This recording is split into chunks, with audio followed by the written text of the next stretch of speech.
In Bill Clinton's speech last night, he reminded me of a really good lawyer defending a guilty man. That's what we'll talk about in the Lunch Alert today. He's bent and strained to try to convince us that, contrary to the evidence of our own eyes, we're better off now than we were 4 years ago. I can't believe he actually took up that challenge and thought he could prove it. He was determined to have us understand that there was going to be a long, hard road to a recovery, and that a president who increased the deficit from $500 billion to $1.5 trillion was in fact fiscally responsible and laying the basis for a solid foundation of future economic growth. It was absolutely ridiculous. It highlighted the weakness of the Obama candidacy. Now, until Clinton spoke, all the other speakers had been smart enough to tiptoe around that vulnerability. They talked about little bitty episodic pieces: equal pay for equal work, preserving a woman's right to choose, allowing contraceptives to be issued by health insurance companies, giving people coverage without being excluded by pre-existing conditions, increasing spending on education. They had all of these very specific niche issues, allowing people to, quote, marry the people they love, unquote. The gay marriage, that's how they call it. And all of these were designed to distract attention from the fundamental fact, which is that we're worse off by far than we were when this guy took office. But not Bill Clinton. He charged right into the middle of it. He went right up the middle. He said, absolutely, we're better off. And in the course of it, it was obvious that he was wrong. And when he talked about it, he even himself had to hedge what he said. He said, now, even though we've created a lot of new jobs, we know there are a lot more. Are we happy with the performance? No. Is Obama happy with the performance? No. But clearly, we're better off than we were 4 years ago. You know, when I used to work with Clinton back in Arkansas, and to a certain extent in the White House, I used to think he's got plenty of brains but very little sense.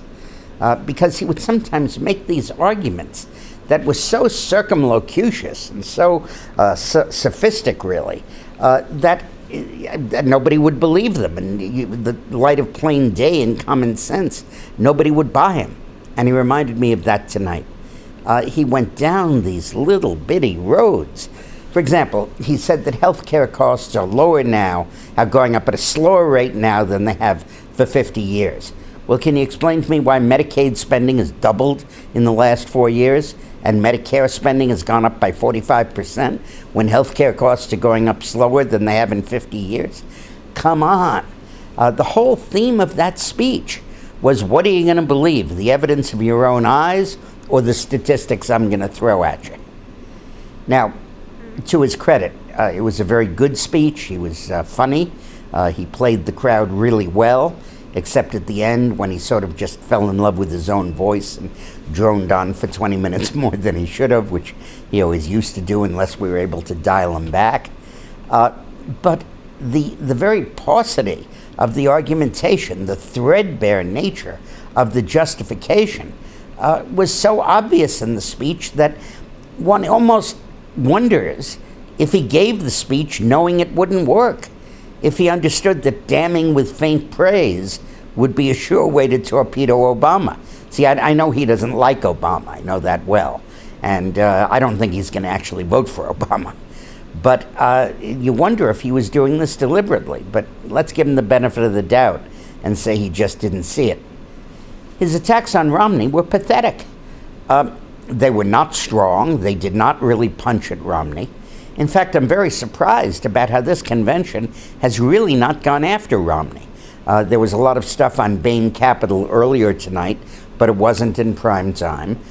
Clinton had a lot of generic stuff about the Republican Party, but they're not on the ballot. Mitt Romney is. He had some points about Paul Ryan. By the way, when he says Ryan took that money out of Medicare, he did in the very first version of his budget, but then in his new version he backed off it, and Romney has opposed it, and he now opposes it. So there's a big difference there. But I have to tell you, that speech did Barack Obama no good. So this afternoon, come into the video and we'll talk about where this convention's at going into Obama's speech tonight. And when Obama speaks tonight, please go to dickmorris.com for a good time.